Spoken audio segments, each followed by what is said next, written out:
Hey, what's up everybody? This is the Fish Tank Guy. I'm coming at you with another video.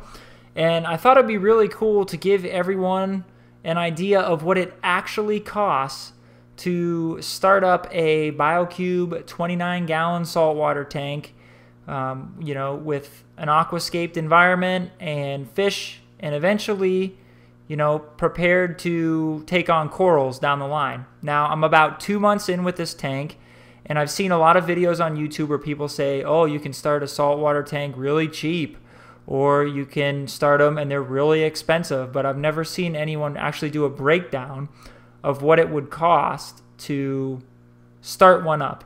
So, to hopefully give you a better idea if you're interested, in starting in the hobby and potentially getting a tank, I'm going to go through everything that I've purchased up until this point and let you know how much each of them costs. It excludes tax because depending on where you buy them, if you buy them online, some places you won't have to pay tax, other places you do. So each price here excludes tax. On many of the larger items, I didn't have to pay tax because of, I purchased them from a merchant online. But, keep an eye out for the best price. A lot of the items I purchased, I did purchase for the best price because I looked around all I could because I was trying to save money when I was starting up the tank. So, without further ado, we're going to start with just what is in the tank itself, excluding the fish. So that's going to be the rock and the sand and everything in the back there that you can't see. So here we go. All right, starting off, we've got the 29-gallon Biocube fish tank. That is $255.99. The Biocube 29-gallon fish tank stand was $128.99. The Eheim Jaeger 150-watt heater, that you can see the box for it there, that was actually $22.61. You can see it in the back there behind the grill, possibly a little bit. So next was the in-tank media basket. This is an optional item. I'll talk about it in a few moments. It is in the background there. You cannot see it. It was $52.98. Now, with the in-tank media basket, I got a large sheet of polyfilter floss for free, and so that saved me a whole $2. So yippee for that.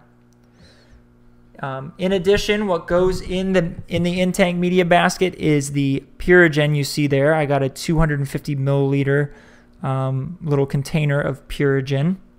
That cost $14.99. And the Purigen is actually in Seachem's The Bag that you can't see. It's in the tank.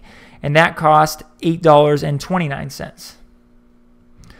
Now, underneath the sand is the egg crate that you saw in an earlier video, and that cost $12.97. I chose to go with reef rock rather than live rock. That cost me a little over $2 a pound. I bought 30 pounds of reef rock for $63, and that included shipping, whereas live rock can range anywhere from $6 to $9 a pound, depending on where you purchase it and what stores are near you. So that was a pretty significant savings there. It just takes a little longer to cycle the tank without live rock. Obviously, a lot of people tend to forget that you cannot just put tap water inside a saltwater tank, especially if you plan on having fish and corals. You have to use reverse osmosis water that I purchased, from Walmart and Kmart. And I actually got that for, I believe it was 78 cents a gallon. I bought 30 gallons worth. That includes a couple water changes. And that came to $23.40 for that. In addition, we've got the live sand there that I actually purchased that from the local fish store. It's in the back. You see the bag there in the back. I purchased that from the local fish store, and it actually cost me a little bit more because I purchased it there. But I wanted to support them, and that was actually $37.99. It's kind of pricey from the local fish store. In addition, you have to buy the aquarium salt to make the salt water with. Purchased a large bucket for $35.07. Then the last two items I would recommend for setting up the tank and the water and everything is the refractometer I think it's called, as you see right there in the front. That was $25.99. And also the saltwater master test kit, that was $19.53. Now I definitely recommend looking online for that, because in a retail store it is about twice that. I bought that on Amazon and saved myself about 20 bucks.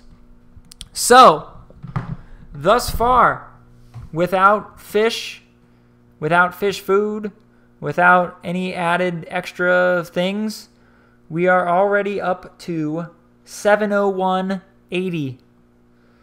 Now, there are a few options that you can pursue to help get that cost down. The first would be not purchasing the in-tank media basket. You can build your own media basket with the egg crate. That one sheet of egg crate should probably be enough to create your own custom media basket. That would save you roughly $53. And also Seachem's the bag. That is like a very nice media bag. You know, with it's not stitched on corners or whatever, so it doesn't bust open easily. You could save probably $7 if you went with a generic media bag. So you could save yourself roughly $60, you know, with a couple of those options, and that would get you down to about $640. But for the purpose of adding everything up that I bought for the tank, we're going to stick with my total thus far of $701.80. So now we'll move on to the actual fish. If you plan on having fish, they cost money. They might live, they might not, as you will soon see as I discuss here. So we'll start with the clownfish. There he is up there. At one point I had 2 clownfish. You might know if you watch some of my other videos. At one point I had 2 clownfish. Well, thankfully, I got a deal on those. They're normally $15.99 a piece at Petco. Well, I got a deal. I got 2 of them for $15.99. But you know, since I lost the one clownfish died. I believe it was because they were beating each other up pretty good trying to pair, I think. And also, I had quite a few days of extreme temperature fluctuation because of the lights and not opening the lid and things like that. And I think it stressed the other one out, and he didn't quite make it. That guy's doing pretty well, but I will have to eventually buy another one. I'd like to buy another one, I should say. So the savings that I got there are going to be thrown out the window because the one passed away. But anyway, when I bought the clownfish, I had to buy garlic flakes, which is fish food. Right there, omega-1 marine flakes. That was $5.99. I added a couple inverts that you probably saw in another video where I talked about the drip method. I added a turbo snail, which was $2.49, and a fiddler crab, which was $4.99. The turbo snail's in the back right now, and I never see the fiddler crab because he hides under there. So, yeah, $4.99, I never even see him. But they're in there. And then after I purchased those, I realized that my clownfish were not a big fan of the flakes. I mean, they ate them, but I don't know, they weren't all that excited when I would feed them. So I read online that you need to get a variety of foods. So I purchased the New Life Spectrum sinking pellets. And they were quite expensive. They were $11.26. And I also bought frozen brine shrimp, which were $5.99. And then I later learned that brine shrimp are like treats, and you need to buy mysis shrimp that have more nutrition. I bought those as well, frozen, for also $5.99. Okay, so continuing on to add things to the tank, I went to my local fish store, and I purchased 2 small crabs for $1 a piece. 2 small, like hermit crabs. They're in there somewhere. So that was $2 for those. Then I purchased a green chromis that was an insane suicidal fish that didn't live for 12 hours before jamming himself into the bottom of one of the rocks, lodging himself inside of it to the point where I needed to pull him out with my fingers. It was disgusting.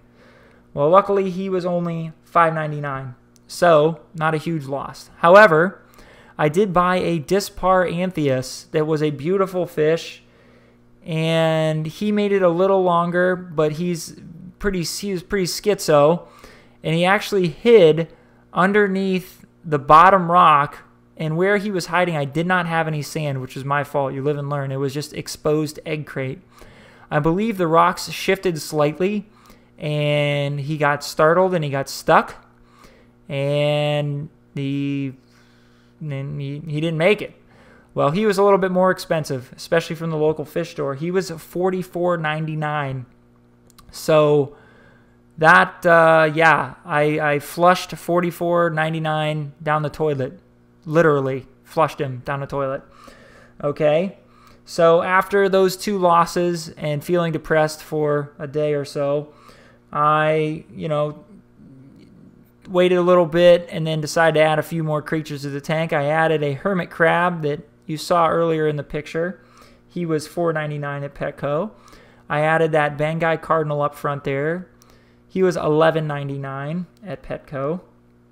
And because I'm a glutton for punishment, I am trying another member of the Anthias family, an Ignitus Anthias, that is currently hiding, but still alive and eating, and not quite as schizo as the other one, so that's good. He was much cheaper at $24.99. I bought him from Petco because I couldn't spend that amount of money again at the local fish store and chance losing him. So I'm trying again from Petco for $24.99.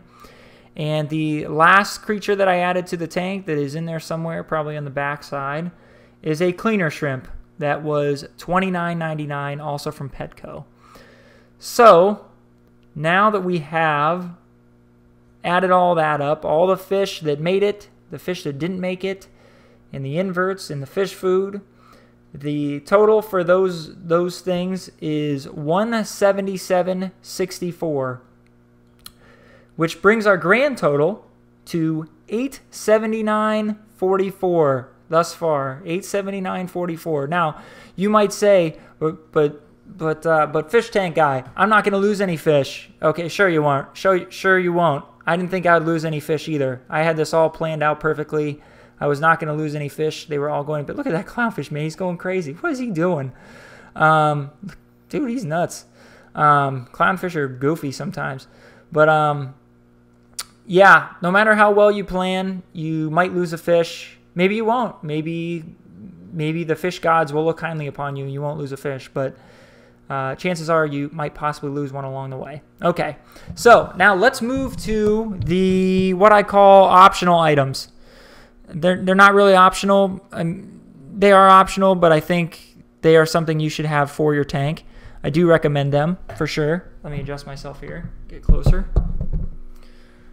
Okay, so now I bought a bucket that is not shown that was $3.99. That has my salt water in it for my next water change, and that's downstairs. I bought this Mag Float Cleaner. Highly recommend it. You can clean the inside of the tank without putting your hand in. That was $7.99. I bought the Coralife Protein Skimmer, and yes, I know the Coralife Protein Skimmer is not the best skimmer. It's not even like a very good skimmer as far as I've read. But I didn't want to spend a ton of money, and I just wanted some protein skimming to occur. So that's what I went with for $26.15. Up front here, you'll see a turkey baster. Why did you buy a turkey baster, you might wonder? Well, I used that to blow off the rocks and some of the sand to stir up the detritus to get it passed through the filter so it doesn't just sit there and rot away. The measuring scoops you see in the middle there, those cost me $1.64, and I use those to thaw out the frozen shrimp, and if I need to exchange any water in the tank anywhere, or I don't know. I just didn't want to use cups and things that I use for cooking also in the fish tank, so I have dedicated measuring measuring cup, measuring scoops for the fish tank, but they were only $1.64, so that's not bad. Inside, you'll see a strainer right there. That was $2.48. I use that to strain out the mysis shrimp so I don't get a bunch of floaties with them when I put them in the tank. Up front here, you'll see a high door, Coralia, circulation and wave pump, 240 gallons per hour. I bought that. That's kind of like a future looking thing for if I add corals. I think a lot of them need more flow. So that was $22.49. It's again not the best pump, but it is a good pump. Again, didn't want to break the bank. Okay. Now up front here, you see a thermometer. Yeah, this is a good thermometer, one that works. Okay. Yeah, this one was $2.99. However, of course, I bought one that was not good. That was like many degrees off, like 4 or 5 degrees off, for $1.63. So I bought a thermometer, and I figured, oh, it's a glass thermometer. It's got to be accurate, right? Ripped the packaging off, threw the packaging away, so I can't take it back. And that bad thermometer was $1.63, and the good thermometer was $2.99. Okay. And then last but not least, on the left-hand side there, you see the API-activated filter carbon. This is purely optional. I had a lot of floaties in my tank, and I wanted to do something to kind of minimize that if I could.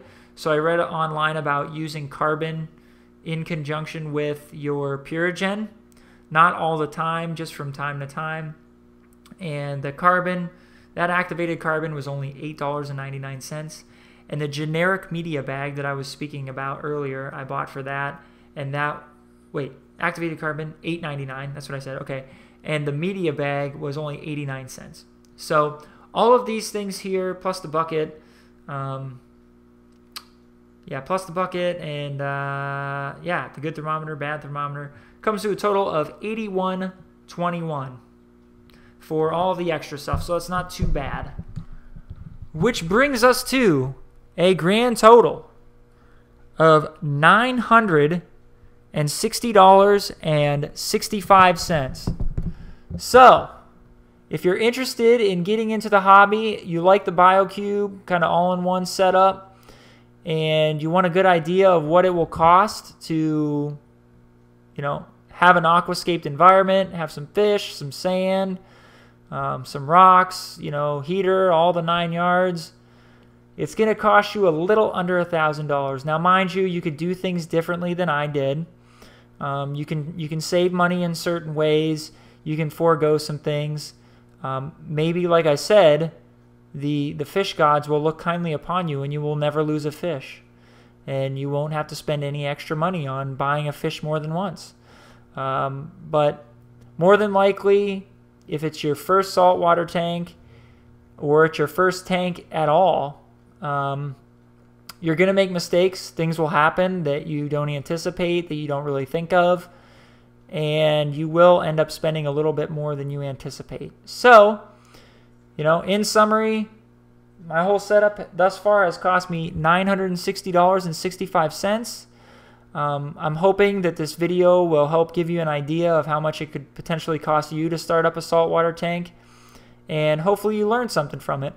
So, please add your opinions or ideas or comments in the comments section below. And once again, this is the Fish Tank Guy. I thank you for watching, and I hope you continue to follow my channel, my fish videos, and please subscribe. Till next time.